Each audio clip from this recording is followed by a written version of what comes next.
How to fix Redmi Note 13 text notification sound not working.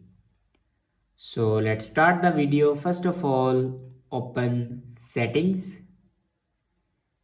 and then scroll down and click on notifications and then click on app notification. Now here you can turn on text notifications. After turning on your text notifications, then go back and click on sound and vibration. Now here you can turn on your notification sounds. After turning on your notification sound, then go back to your home screen and restart your device. For restart your device, press and hold volume up button and power button at the same time. Now swipe up to power off your device and then turn back on.